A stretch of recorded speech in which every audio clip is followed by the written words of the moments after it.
Welcome to Understandable Insights, Information to Intelligence with Sue Gordon, the national security podcast that provides you an elemental understanding of the world as it is, not how you prefer it to be.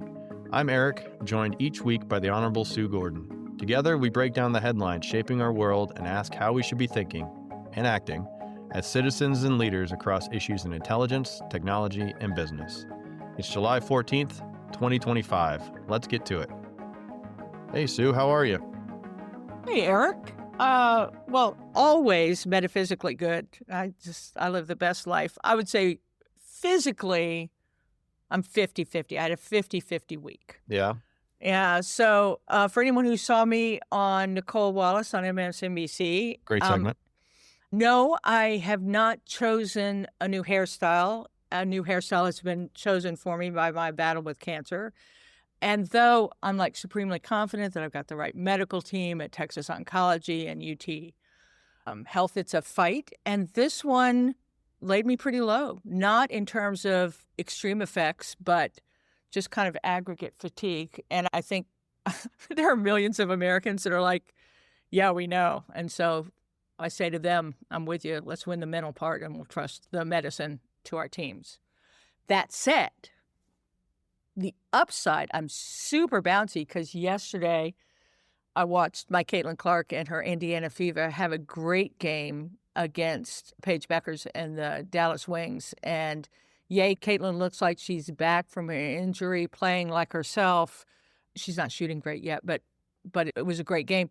Plus, I think the WNBA, if it will really support its young stars like Caitlin and Paige and so many others, I think we're going to see a new era of interest in women's sports. So I'm pretty bouncy over that. So 50-50. Well, you look great. Thanks. I miss the Beckers-Clark duel. My kids are not very interested in sitting still for any period of time or watching anything in the form of adult interest. So next time. Well, this is a national security podcast, so let's get to the headlines. The Kerrville flood turned spotlight on FEMA, insurance, and state readiness. AI's energy appetite clashes with summer heat and our power grid. Deepfake voice scams hit U.S. officials and companies. And another Trump-era U-turn leaves allies guessing in Ukraine.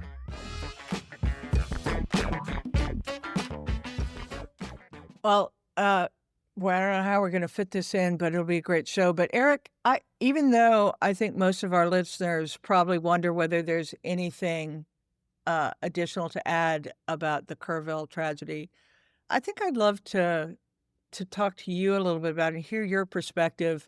You know, you're a Texas native. Can you give us some perspective, just, I don't know, from someone who lives this region, lives this area, and is watching this moment unfold? Yeah, so the images out of Kerrville and the hill country were just unimaginable destruction for me. You're right. I know the first family visited over this weekend, and I think it was kind of one of President Trump's first counselor-in-chief moments.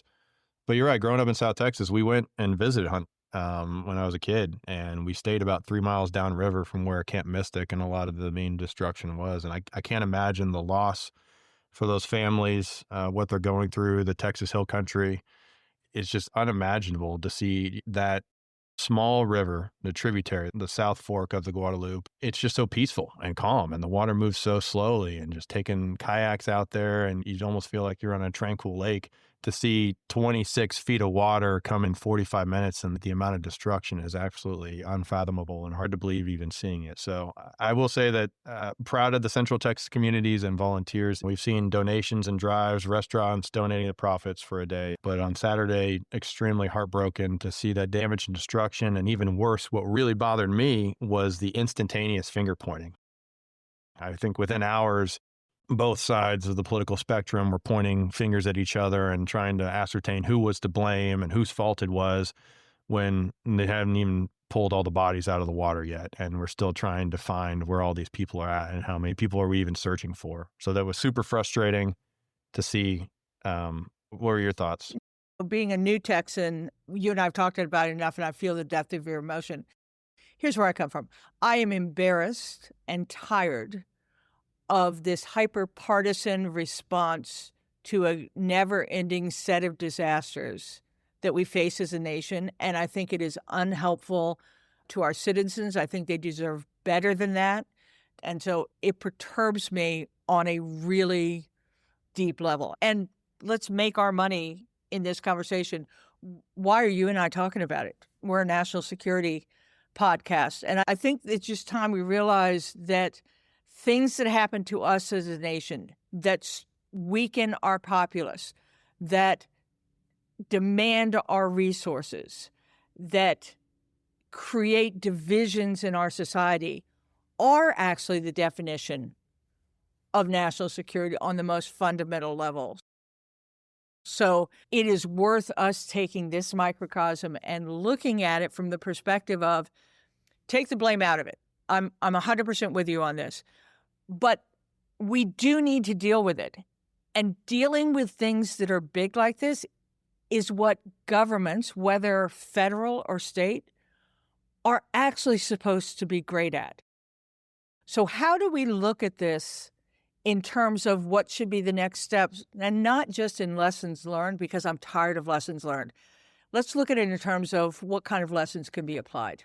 Sure. And I think one of the things this crisis highlighted was FEMA's role in the federal government. Department of Homeland Security Secretary Kristi Noem over the weekend said that FEMA had the best support ever in response to this and all the calls that they received. We think about safety programs in terms of their preventative and the reactive elements. You try to prevent disasters, or you try to be on the front side of it, and then how do you react? And I typically have thought of FEMA as a reactive organization, right? You see them come in after Hurricane Katrina. Something that I learned was how FEMA maps flood zones on the preventive side. So there's an NPR article. They primarily map FEMA flood zones based on coastal storm surge and large river flooding, and they miss a lot of the rainfall and flash flooding data that we saw in this instance. And then also, insurance companies often reject coverage for homeowners in high-risk areas if they're not on the FEMA maps.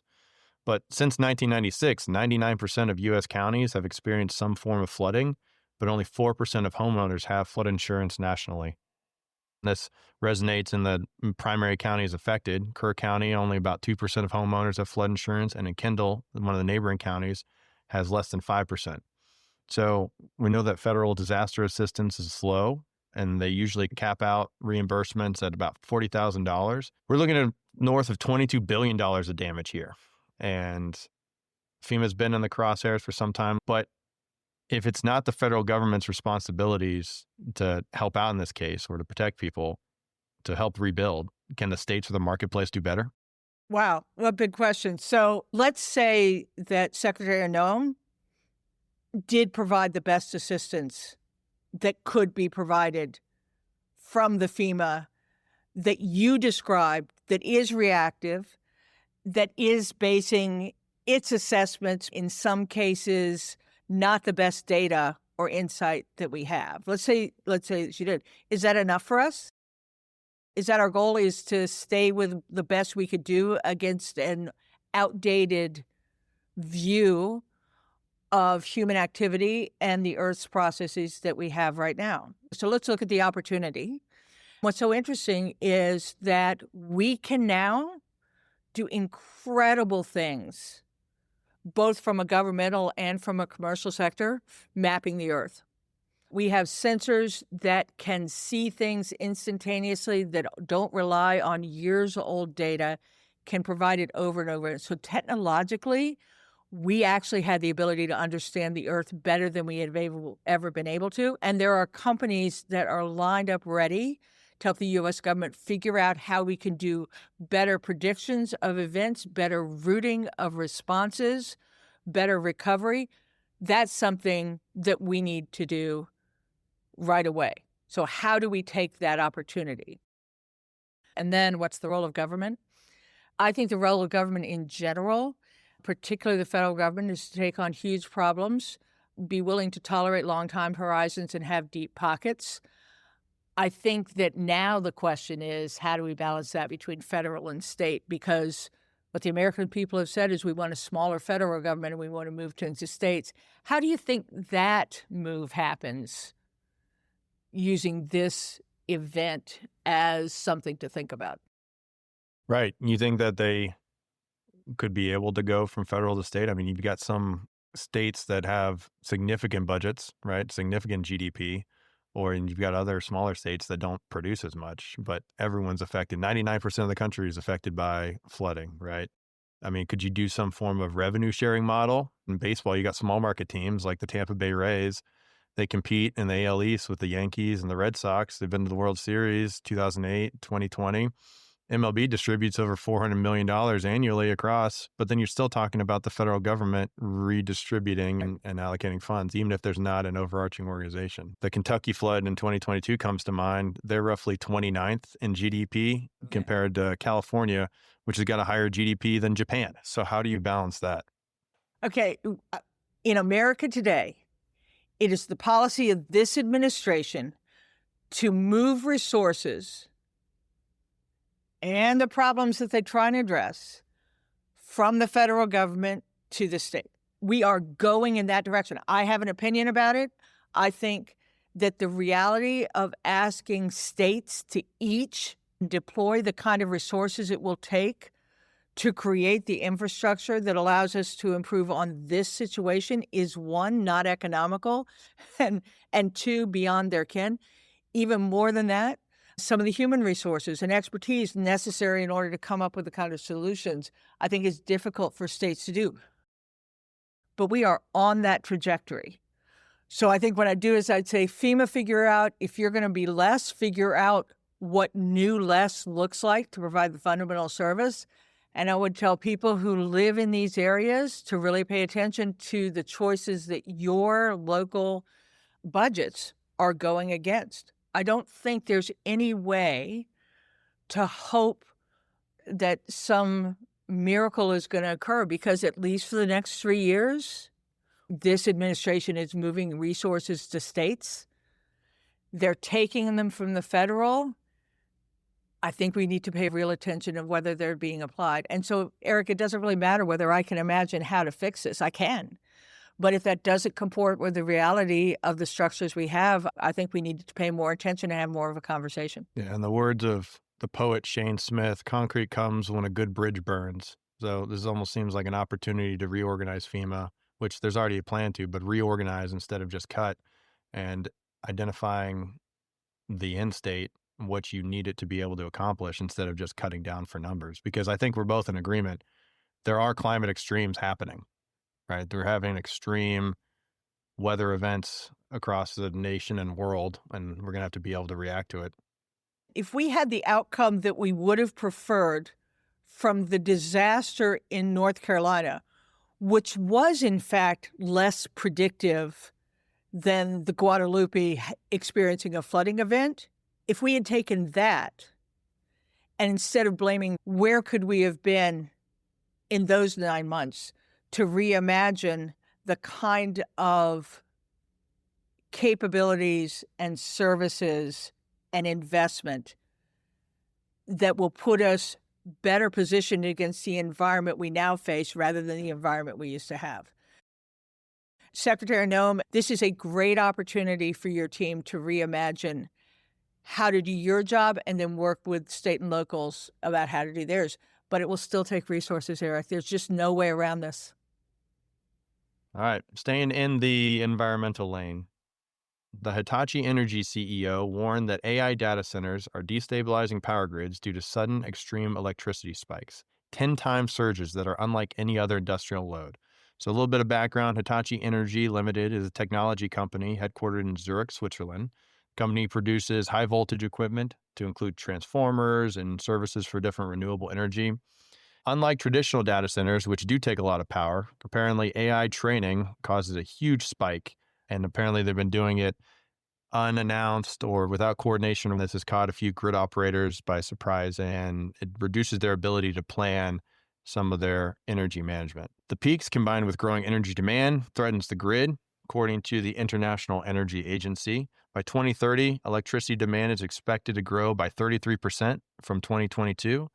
And in large part, this is due to increased climate control and access to air conditioning throughout the world. So another figure from the IEA, energy demand from air conditioning alone is expected to triple by 2050. So Sue, my question for you is, With AI growth, we've been talking a lot about chips, but will AI growth hit a wall not because of chips, but because of watts? Well, definitionally, yes. My fear is we are going to slam into it while we're not looking rather than plan for it. So, absolutely, it absolutely is about the energy, but there are so many elements of what you described that are contributing to this issue. Changing climate, energy insufficiency, energy independence, and quite frankly, an aging infrastructure that isn't up to the demands that we have on it now, and the growing interests of adversaries and competitors to attack that same thing. So it will come to this, but if we don't take more heed of that impact rather than just on the capabilities that AI affects or the chips that will power it, we'll come to a crashing halt over this, and probably after we've already created a secondary problem that we need to address. But let me digress for a second and just say this is my favorite failure of so many innovation projects was we think of the capability, but we don't look at the end-to-end ecosystem that has to support of it. We build a new model, but we don't take care of the adjacencies to make it happen. Perfect example in my past of we want to use space, so we build satellites and we develop the ground architecture. And so to me, the problem won't be that we won't develop capability. Where we'll run into a wall is when we go to use it, and we won't be able to use it for the aims that we expect.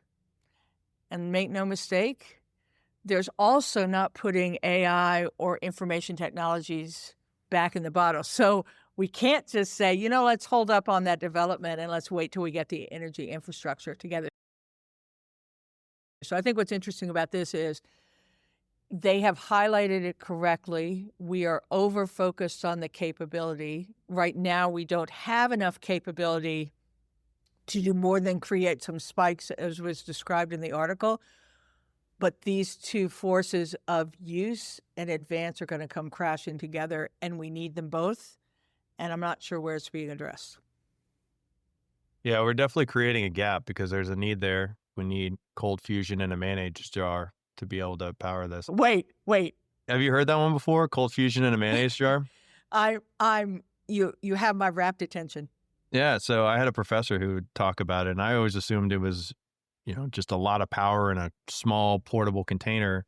But apparently, mayonnaise is an example of a soft solid and translates really well for explaining fusion. So the behavior is that it borders between elastic and plastic. If you jiggle it gently, it returns to its original shape, and that's elastic. But if you fling it forcefully, like throw it at the wall, it goes plastic, meaning it changes shape permanently or breaks apart. Did you just transition from our energy challenges into what about nuclear? Yes, nuclear seems good. It seems good to me. Is that a solution? Are we overdue for a strategic baseload and mandating new nuclear buildouts? Well, first things first, a very clever way to get into it. Yeah, I think kind of back on my theme of you have to look at new conditions and consider new solutions. The lesson I learned as an innovator is you can't get to the future if you carry every belief you had from the past. What's it been since 78 or 79 with 3 Mile Island that we decided that there was great public antipathy and a lot of passion around the wisdom of using nuclear energy to solve our energy problems. How many years now is that? What's that? 45 years? Nuclear power has changed so much. We can't hold on to the choices that we've made when the situation we have is going to turn out to be insufficient.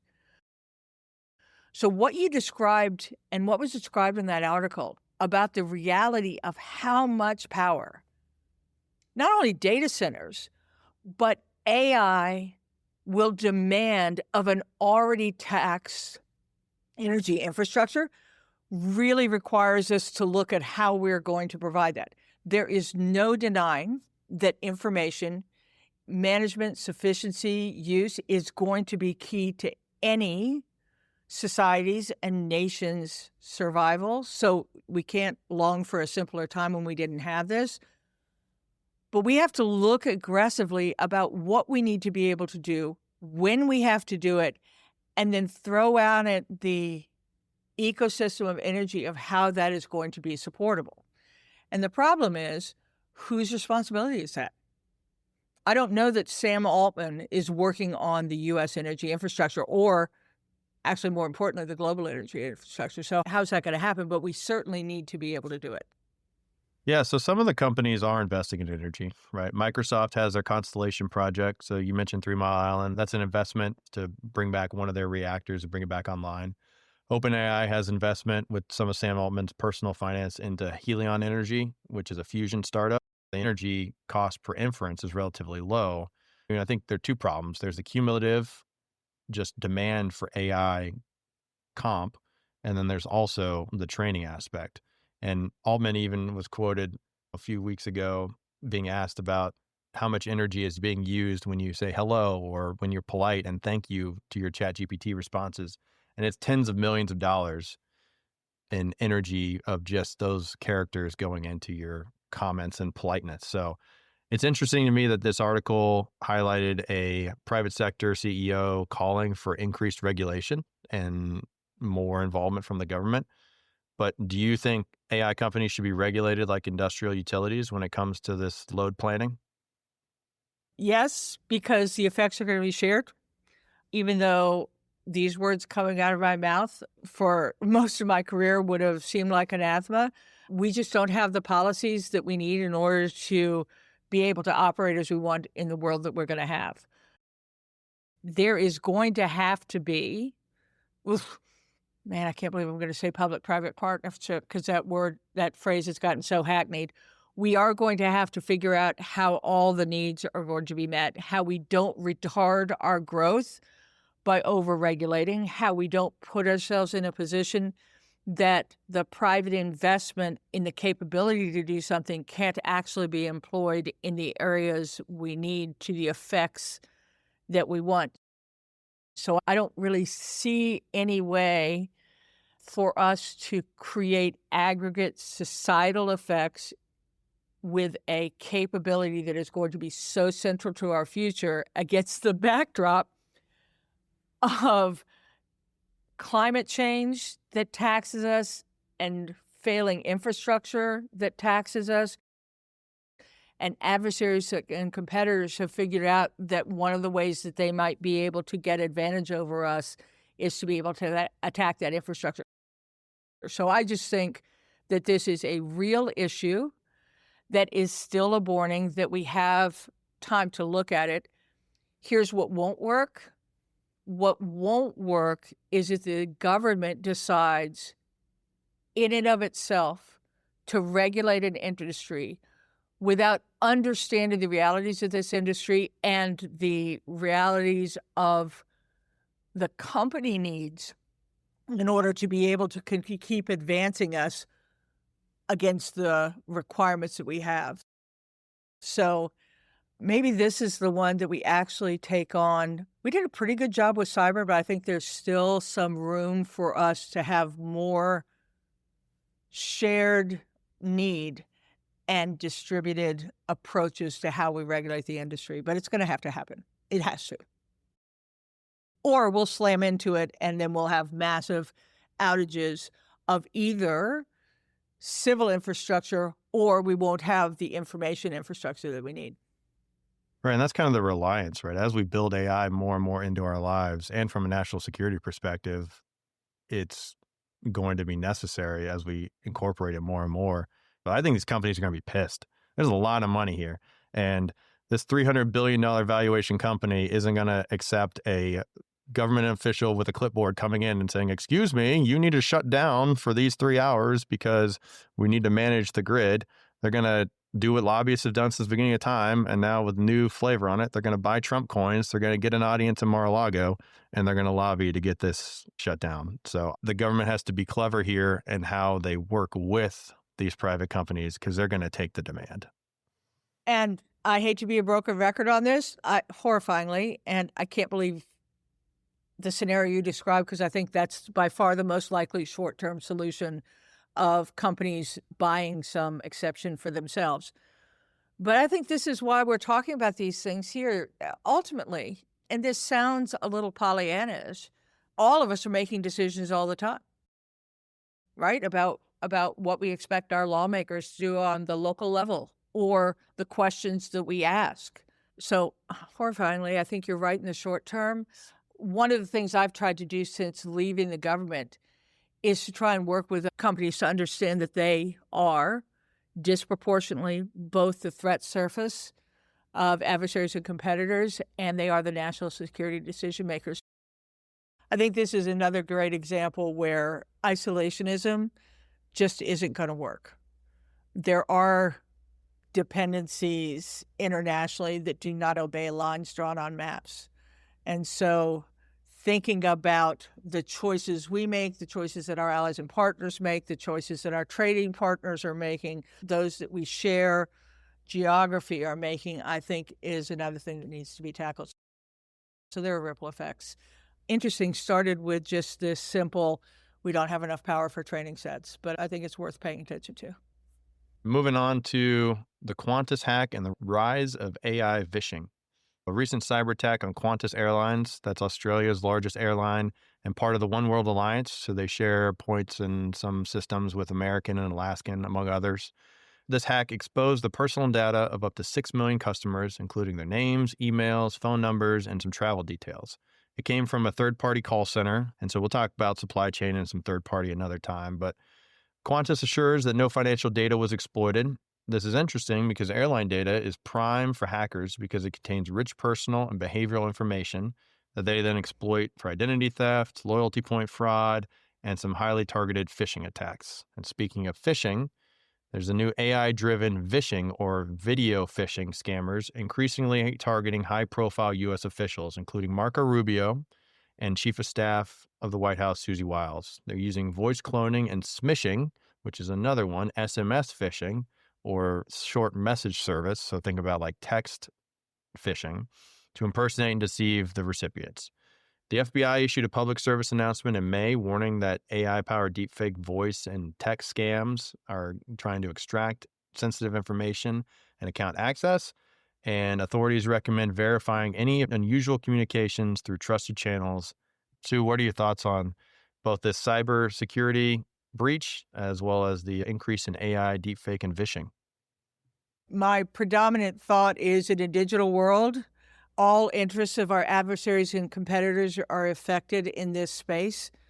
So while we focus on the technical issues, I think the biggest one is all the missions that can be affected through this space. And if it's not protected, then we're incredibly vulnerable to everything from theft to influence to disruption to destruction and all those things.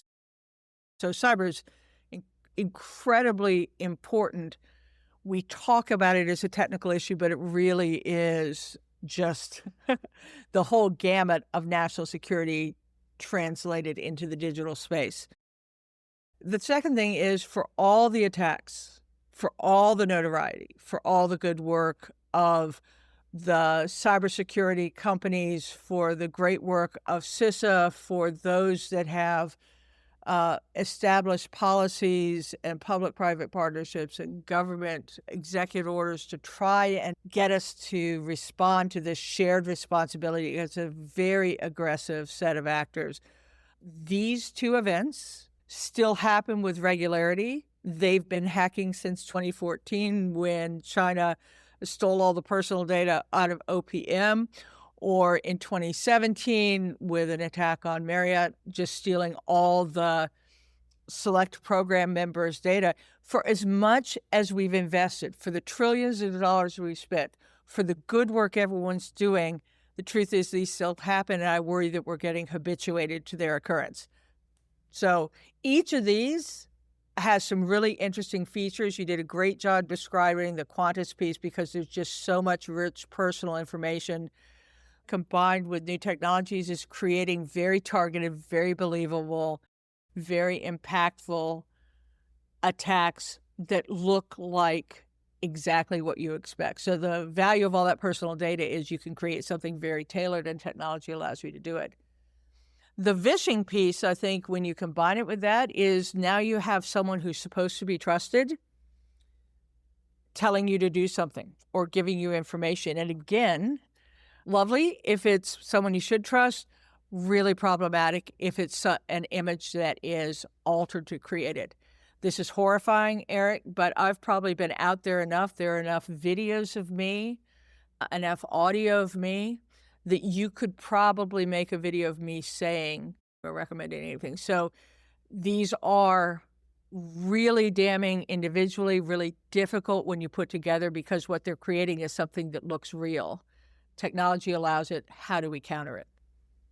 It almost sounds like you need a dual factor scenario. Should agencies mandate voice authentication? And then also, like when you're logging into your bank, what's the secondary system you use? Do you think there's any behavioral signatures, or do you think that'd be a best practice? Yeah, I'm a big believer that we need to address information quality, because at some level, these are all information quality issues.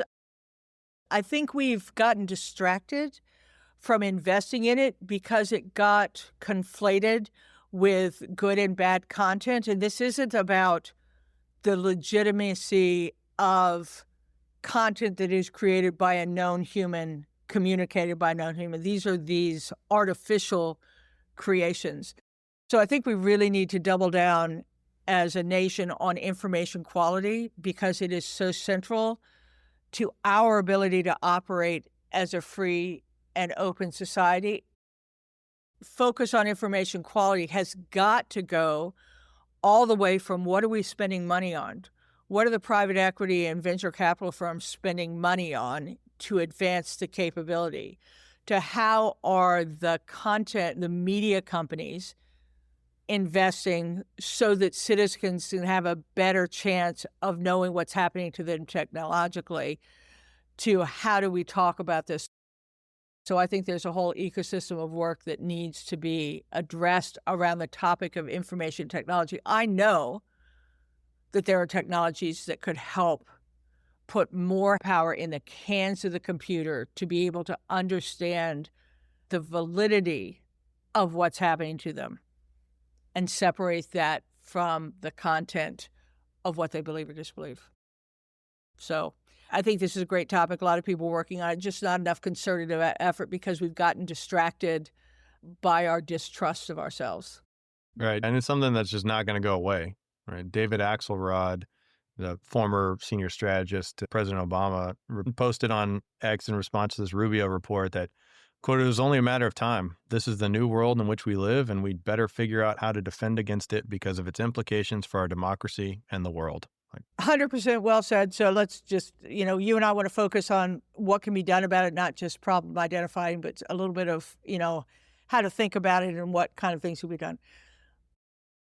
So the dealio is the government does have to get involved. This is a big problem. There does need to be guidance and policy that's put out so that people can adhere to it. While we have some, when there's a big attack on a private company who say, well, you're just going to have to do better, even though it's a nation state with unlimited resources going against it. So I think there's still work on policy and guidance that the government needs to address. Companies, as I said earlier, I won't beat this drum too much longer, but it's something I believe in. I think we too often convince ourselves that what we have, the environment in which we get to succeed and pursue all the wonderful things that create this amazing innovation engine that is our commercial and research capability, is that they're just going to exist and I don't have to invest in that. I think that just has to change. Companies and institutions really do have to recognize that they have some responsibility in addition to looking to the government. But I think, Eric, the really toughest one is the last line of defense, even after you've done cyber hygiene, even after we've done a campaign on The More You Know to teach kids like Schoolhouse Rock about what's happening online. Ultimately, our adversaries and competitors know that we are a trust default society And that puts most of the responsibility for discerning true from false to the critical thinking of our individuals. And just let's face it, right now we're in an environment where we have people believing things that are unbelievable because of the source. So my big weakness in solving this problem is the best adjudicator is a great critical thinker, and we need to keep working on that. Moving on to Ukraine, Trump, and a dangerous disconnect.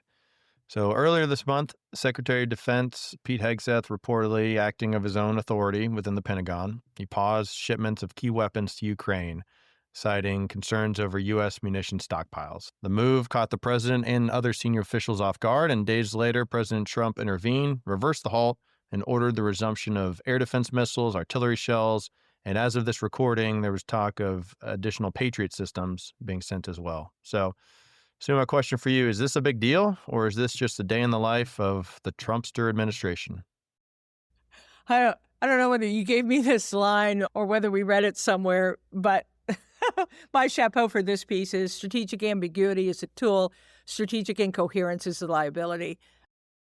Listen, since 2014, we have been on again, off again with how we are going to help Ukraine against Russian intervention in their sovereign territory. From the Crimean annex, we started it during the first Trump administration. It was the basis for an impeachment inquiry when we withheld appropriated funds.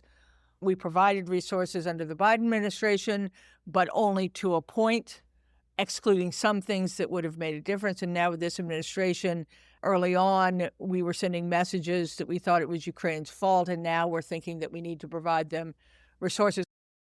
I don't know how anyone plans against that backdrop. I think it is incredibly difficult for Ukraine, who knows fundamentally that this is their sovereign issue for which they are seeking help, but there's no way they have the expectation that someone's going to solve it for them. So how do they plan for themselves when they can't count on their resources? So that's one. I think over the weekend, Senator Lindsey Graham teased that a big announcement was going to come in terms of our intention to support them. I'll be fascinated to see, and then I will wonder how long that will last when Putin complains and launches some massive attack. I think the other issue is, we've been wrestling with this for a bit, is one of the challenges in Afghanistan, I know how to get to Afghanistan, was we could do a lot of good with the support we provided, but fundamentally there was no way we were ever even going to cross the 50-yard line in terms of Afghanistan's ability to do this by themselves. So one of the real conversations, and I think it's an interesting question to be had with the American people, and it would be lovely if the other branches of government would leap into the fray, like the legislative branch that controls the purse strings, about what are we really doing? Is there a push that we can make with Ukraine that would allow them to nose over from a stalemate to creating something like their drone attack that could actually make a difference? So to me, this is like two things. What are we doing? How do we allow them to plan? But even more than that, what are we doing with them? We did make a promise to Ukraine when the Soviet Union fell, and we convinced them to give up their nuclear weapons in return for our protection. So I think the world is also watching on the thing we've talked about before, Eric. Are we a good strategic partner? And are we living up to a commitment to our partner? So we've got this tactical money piece, the whipsaw effect. It makes no sense. Just to be clear, there's lots of lines about how many billions of dollars are we going to send to Ukraine. We appropriate funds that we do one of two things with. We either give to U.S. and in some cases allies and partners, companies, to build the capability that we then ship to them. So the money is not actually dollars in a black bag going to Ukraine, but rather dollars going to companies here and with allies and partners to either build the capability that they need, or in some places we take stockpiled weapons and we send those and we replace them. So just for your all's sake, when people talk about how much money we're giving Ukraine, we're giving that value in weapons, but the investment in the infrastructure and the businesses and the capability is typically staying at home. But other than that, I think it's both hopeful if we really do turn to, and unbelievable because we have not managed to do it consistently before. Yeah, so we see that economic value here at home, even though the munitions themselves are going to Ukraine overseas. Is the world safe other than those four things? I think that's it for this week. One of the other segments we like to do is each week, Sue and I will make a prediction on what we think is going to happen in the next week and evaluate what we thought previously and keep a running scoreboard. What will my prediction be? While I think the brouhaha over the Epstein files is really interesting in terms of just what we're seeing in terms of fissures in various political affiliation and populations, and just an energy around it that certainly can't muster for Ukraine weapons.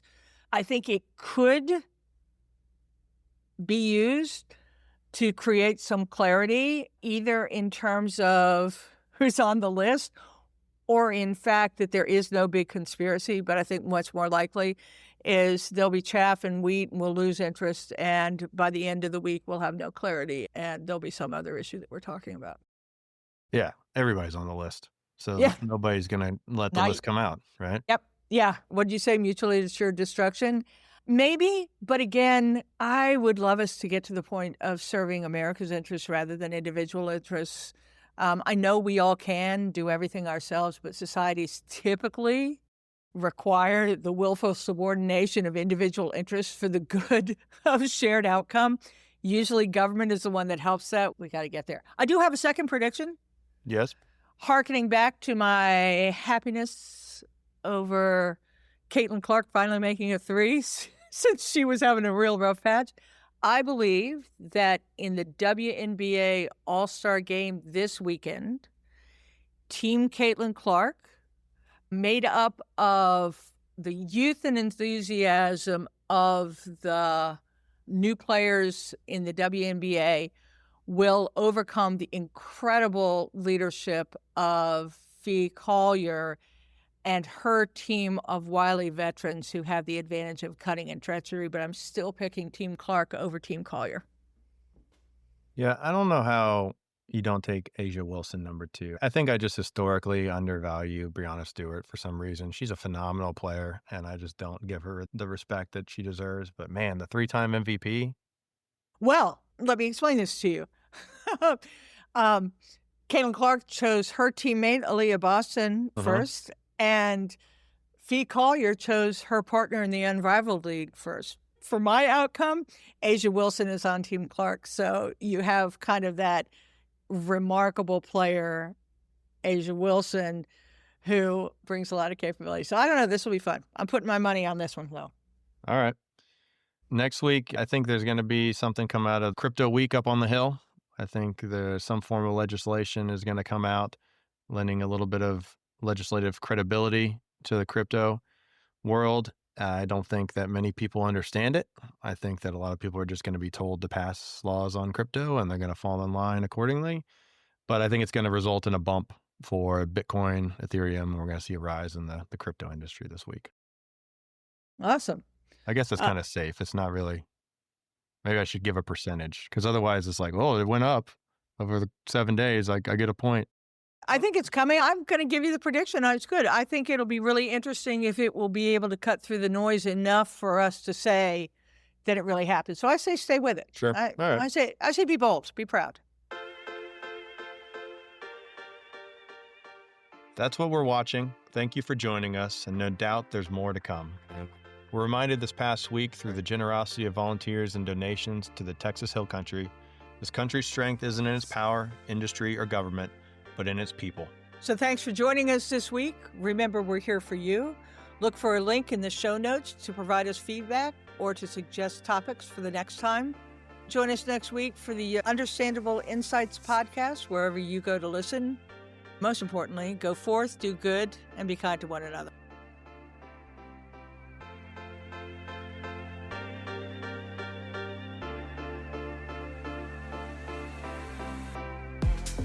Mm-hmm.